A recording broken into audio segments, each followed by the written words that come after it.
Hello, स्वागत है आपका दिनेश आईएएस में। मैं रवि कुमार। आज हम लोग झारखंड के टॉपिक्स पर बात करेंगे और यह है झारखंड में सदान। जैसा कि पिछले 5-6 क्लास में मैंने आपको जातीय जनजातियों की शासन व्यवस्था के बारे में बताया, एक आपका बचा हुआ है जातीय शासन व्यवस्था। उसके बारे में हम लोग बाद में बात करेंगे, चूँकि वो थोड़ा सा बड़ा टॉपिक्स है और जो उसके क्वेश्चंस हैं ओनली 1 आएंगे, यानी कि 2 मार्क्स के आएंगे, इसलिए उस पर हम लोग बाद में बात करेंगे। वहाँ से कुछ इंपॉर्टेंट फैक्ट्स वगैरह निकाल करके केवल पढ़ लेना है उससे। चलिए अब बात करते हैं सदानों के बारे में। तो सबसे पहले सदान का अर्थ समझ लीजिए। सदान जो है आपका सद और आन से बना हुआ है। सद का अर्थ है रह जाना, बस जाना, आकर, आन मने आकर। तो यहाँ पर जो आपका सदान झारखंड में वर्ड जो यूज होता है वो ये उन गैर जनजातियों के लिए यूज होता है जो झारखंड के मूल निवासी हैं। अब मूल निवासी की परिभाषा तो अलग अलग हो सकती है, उस पर काफी विवाद चल रहे हैं, लेकिन फिर भी आज हम लोग जो संक्षिप्त अध्ययन करेंगे सदानों के बारे में, उससे कुछ हद तक आपके क्लियर हो जाएंगे। अब निश्चित रूप से आप एक प्रश्न जो सदान सेक्शन से आएंगे अब बनाने में सफल रहेंगे। तो सदान और आदिवासी, इस संबंध पर पहले हम लोग चर्चा कर लेते हैं।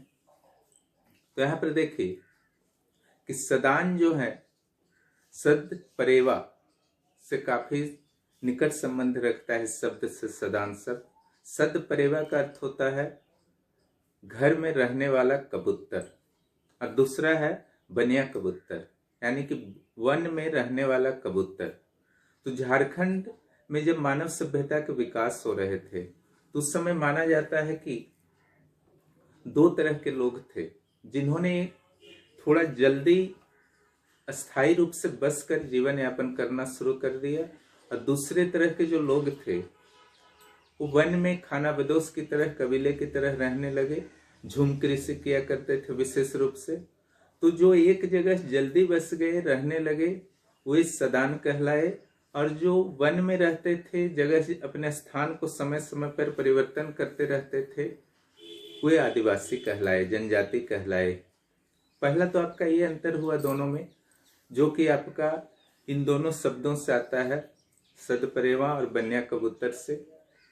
और दूसरा जो आपका अंतर है सरकारी स्तर पर।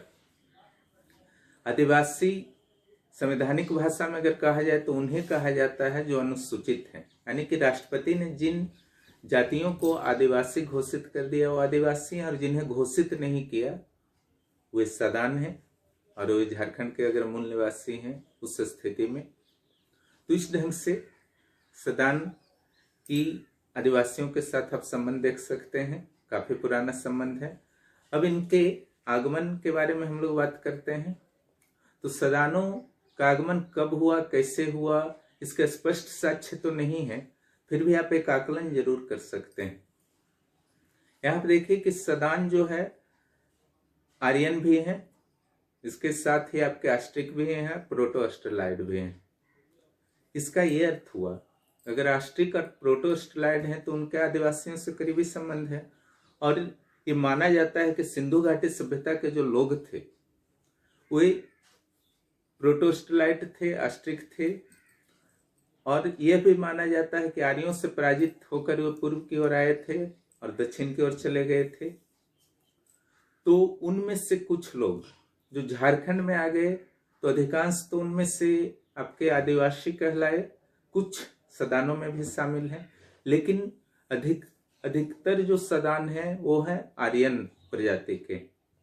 यानी कि आप कह सकते हैं कि इनका बसावट जो है सदानों का ईसा पूर्व 3 से 4 हजार साल पहले आपके जो होंगे वो आस्ट्रिक प्रोटो ऑस्ट्रेलॉइड होंगे, लेकिन जो 1500 ईस्वी पूर्व के बाद, यानी कि जब आर्यों का आगमन हुआ उसके बाद झारखंड में जब 1000 ईस्वी पूर्व के आसपास आर्यों का आगमन झारखंड क्षेत्र में भी होना शुरू हुआ होगा, तो सदानों की संख्या जो है उस समय बढ़ी।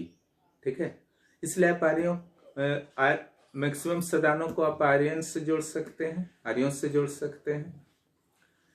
इसके साक्ष्य आपको अलग स्तर पर भी मिलते हैं। ये साक्ष्य हैं आपके, जो आपका माना जाता है कि झारखंड में सबसे पुरानी जो जनजाति है असुर है। और असुर के साथ जब आप पढ़ेंगे जनजातियों के बारे में, तो असुरों के क्षेत्र में लोहा गलाने का साक्ष्य मिला है, और लोहे की मात्रा जो थी बहुत ज्यादा थी। अब भी यह भी सोचने की बात है कि जब असुरों की संख्या उतनी अधिक नहीं थी, तो इतने अधिक लोहे गलाने के साक्ष्य क्यों मिले? तो निश्चित रूप से कुछ और लोग वहां पर होंगे जिनके लिए लोहे वगैरह गलाने की आवश्यकता पड़ी होगी। ये लोग और कोई नहीं हो सकते, ये सदान ही होंगे, यानी कि गैर जनजाति झारखंड के मूल निवासी। ठीक है, ये पहला हुआ। दूसरा जो आपके पुरानी जनजाति में है मुंडा। तो सदानों का जब आगमन आपका शुरू हुआ तो निरंतर चलता रहा, ब्रिटिश काल तक, आज तक बोलिए चलता ही आ रहा है। जो भी दूसरे क्षेत्र से आ रहे हैं सारे समय के साथ साथ अगर सरकारी मान्यता मिल जाती है तो सदान कहला सकते हैं। तो उस समय आपके जब मुंडा शासन व्यवस्था में पढ़ा रहा था, तो उसमें आपने देखा था कि मुंडा जो शासक होते थे, मुखिया होते थे, उनके हेल्पर के रूप में आप देखे थे कि पांडे, करता, लाल, दरोगा, कोतवाल, ये सारे जो हेल्पर के रूप में होते थे वो सारे के सारे सदान ही होते थे। तो उनका अस्तित्व का सच उस समय भी मिलता है। इसके बाद हम लोग और थोड़ा आगे बढ़ते हैं। उरांव जब आए, उनके पहले और उनके साथ और उनके बाद भी उनका आगमन होता रहा। उसके बाद आपका जो है मुगल काल के दौरान इनकी संख्या थोड़ी सी बढ़ी और संरचना में भी परिवर्तन हुआ, क्योंकि मुगलों के द्वारा इस क्षेत्र में जब दखल दिया गया तो कुछ अन्य क्षेत्रों के अधिकारी कर्मचारी बहुत कम मात्रा में लेकिन आए जरूर, वो भी कालांतर में सदान में शामिल हो गए। लेकिन सदानों की जातीय संरचना में ज्यादा परिवर्तन आपका देखा गया ब्रिटिश काल में, क्योंकि इस काल में ईस्ट इंडिया कंपनी और बाद में जो अंग्रेजी सरकार का प्रत्यक्ष नियंत्रण हुआ, तो उस समय स्पेशली बिहार, उड़ीसा और बंगाल से बड़ी संख्या में लोग झारखंड क्षेत्र में आए, और उनमें से अधिकांश जनजातीय थे जो अंग्रेजों के क्लर्क, कर्मचारी इत्यादि के रूप में वर्क करने के लिए यहाँ आए थे और यहीं के होकर के रह गए। कालांतर में उन्हें भी सदान कहा गया। इस ढंग से इनका आगमन हुआ। अब हम लोग बात करते हैं, इस संदर्भ में जो आपके नोट्स दे दिए जाएंगे वहां अच्छी तरह से आप देख लेंगे। जो भी मैं बता रहा हूं उसको फिलहाल जो है आप अच्छी तरह से सुनिए। अब सदानों के प्रकार के बारे में बात करते हैं। तो सदानों का प्रकार जो है आपको निवास के आधार पर और उत्पत्ति के आधार पर, दो आधार पर पढ़िएगा। निवास के आधार पर जो होगा वो दो पार्ट में होगा। उसमें जो मूल निवासी जो झारखंड के थे ये पहले में हो जाएंगे। इसमें आ जाएंगे गुड़ाइत, आ जाएंगे पड़ाइक, आ जाएंगे भुइयां, आ जाएंगे घासी, पान इत्यादि जातियां आ जाएंगी। ये आपके सदान जो होंगे मूल निवासी होंगे। और जो बाहर से आने वाले सदान कभी भी आए हो, पहले आए हो या बाद में आए हो, मैटर नहीं करता है, लेकिन उनका मूल यहाँ नहीं माना जाता है। ऐसे सदान में आपके आ जाएंगे ब्राह्मण, आ जाएंगे राजपूत, कायस्थ, धोबी, ठाकुर, सोनार इत्यादि को आप शामिल कर सकते हैं। और जो आपके दूसरे आधार पर हैं, एक तो आपका गोत्र यहीं के हैं एकदम, यानी कि मूल झारखंड के हैं, और इनका जो गोत्र है उत्पत्ति के आधार पर आप देखते हैं तो गोत्र जो हुआ, तो यहाँ जो आदिवासियों का गोत्र होता है, आप जानते हैं कि ये पहाड़, पर्वत, नदी, फल, पेड़, पक्षी, जानवर इत्यादि के नाम पर होता है। तो यहाँ के जो सदान शुरू से रह रहे हैं उनके गोत्र भी इसी ढंग से निर्धारित होते हैं। लेकिन जो बाहर से आए हुए सदान हैं उनके गोत्र से ही पता चल जाता है उनका मूल जो है कहीं और रहा है। कई सदान ऐसे हैं जिनका गोत्र जो है, जैसे तिरहुतिया है, तिरहुत आप जानते हैं बिहार में है, मुजफ्फरपुर सेक्शन में है। उसी ढंग से गौड़ है, कनौजिया है उत्तर प्रदेश का, अवधी है, इसके अलावा कुछ दिशा के आधार पर भी गोत्र हैं सदानों के, दक्षिणाही है, पूर्वाही है, पश्चिमाही है। तो इस ढंग से आप देखते हैं कि गोत्र के आधार पर भी इनका विभाजन किया गया है। तो ये आपका विभाजन हुआ निवास और गोत्र या उत्पत्ति के आधार पर।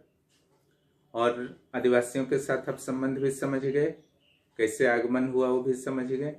अब कुछ नहीं करना है, इसमें सिर्फ ये जानना है कि सदानों की विशेषताएं क्या क्या है। तो सदानों की विशेषताएं में आपको बहुत ज्यादा मेहनत नहीं करना पड़ेगा, क्योंकि जो झारखंड में रहते हैं या बिहार में रहते हैं, जो भी अपने आसपास जो भी विशेषताएं देखते हैं, अपने घर में जो देखते हैं, लगभग वही विशेषताएं यहाँ के सदानों के भी हैं।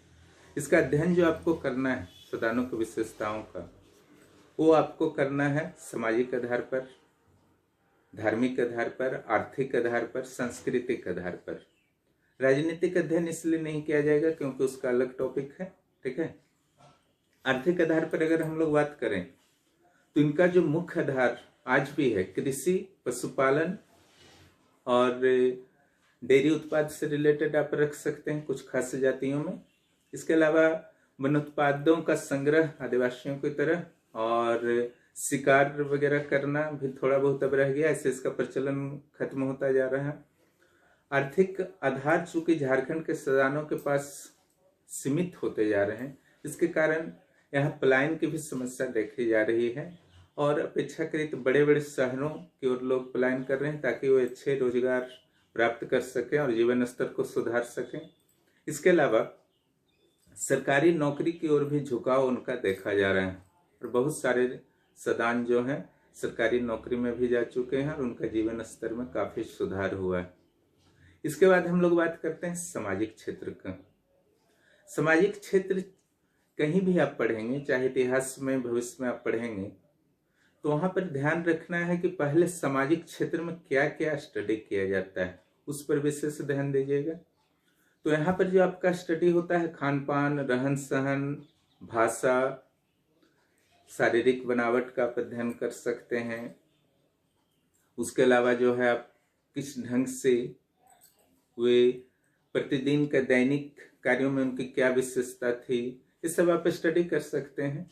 तो इनका अगर रहन सहन देखा जाए तो ये जो है सिंपल, अभी भी गांव में आप देखते होंगे धोती कुर्ता वगैरह, खास करके जो एज्ड ग्रुप के मेंबर्स होते हैं वे धोती कुर्ता का प्रयोग करते हैं। महिलाएं साड़ी का प्रयोग करती हैं। हालांकि अब शर्ट पैंट कोट इत्यादि का भी प्रयोग होने लगा है, जींस वगैरह भी सब यूज होने लगा है, जो भी होता है। अगर अब खान पान देखें तो शाकाहारी और मांसाहारी दोनों हैं, दोनों तरह के पसंद करते हैं। हालांकि एक सराक नाम के सदान का नाम आता है जो शाकाहारी होते हैं और वे सूर्यास्त के बाद भोजन ग्रहण नहीं करते हैं। सराक के नाम को अच्छी तरह से याद रखिएगा, बहुत इंपॉर्टेंट है। उसके अलावा सामाजिक में आपको जो है आभूषण वगैरह के बारे में भी जानकारी थोड़ी दे देनी है। जैसे महिलाएं क्या पहनती हैं, तो जो भी आपके आभूषण सामान्य रूप से देखे जाते हैं तो इससे कुछ अलग नहीं है सदानों के आभूषण, चाहे मांग टीका हो, नथुनी हो, कंगन हो, या फिर मंगलसूत्र हो या बिछिया हो, इस ढंग से हार वगैरह हो, अंगूठी हो, ये सब भी यूज किया करते हैं। तो बहुत ही सिंपल है, इसमें कुछ याद करने जैसी कोई बात नहीं है, बहुत सरलता से आप लोग कर सकते हैं। बर्तन वगैरह जो यूज होते थे, पहले मिट्टी के बर्तन यूज होते थे, अब मिट्टी के बर्तन का प्रचलन लगभग समाप्त हो चुका है। उसकी जगह ग्रामों में आप देखें तो स्टील के बर्तन, एल्युमिनियम के बर्तन थोड़े बहुत यूज होते ही हैं और विशेष अवसरों पर कांसे के बर्तन प्रयोग होते हैं। विशेष करके धार्मिक अवसरों पर कांसे के बर्तन जो है प्रयोग होते हैं और जिन घरों में निरंतर कांसे के बर्तन यूज होते हैं उसे अपेक्षाकृत समृद्ध समझा जाता है था पहले, अभी भी समझा जाता है। हालांकि सामान्य रूप से स्टील के बर्तन ही यूज होते हैं। इसके अलावा अगर हम लोग उनके द्वारा प्रयुक्त शिकार के दौरान हथियारों के उपकरणों की बात किया जाए तो मछली मारने के जो कांटे वगैरह यूज होते हैं उसके अलावा आपके जाल यूज होते हैं, भाला इन लोग यूज करते हैं, गुलेल भी यूज होता है। भाषा सेक्शन जो है बहुत इम्पोर्टेंट है। आखिर ये लोग कौन सी भाषा बोलते हैं? तो ये है खोरठा, नागपुरी, पंचपरगनिया और कुरमाली। इसके लिए एक सूत्र मैं बता देता हूं, आप ध्यान रखिएगा। खाना पका, खाना से हो जाएगा खोरठा, ना से हो जाएगा नागपुरी, प से पंचपरगनिया, का से हो जाएगा कुरमाली। ये तुरंत याद हो जाएगा, खाना पका। ये 4 भाषाओं को बोलने वाले सदान हैं। कई विद्वान तो बस सदान की परिभाषा यहीं तक सीमित रख देते हैं, हालांकि ऐसा नहीं है।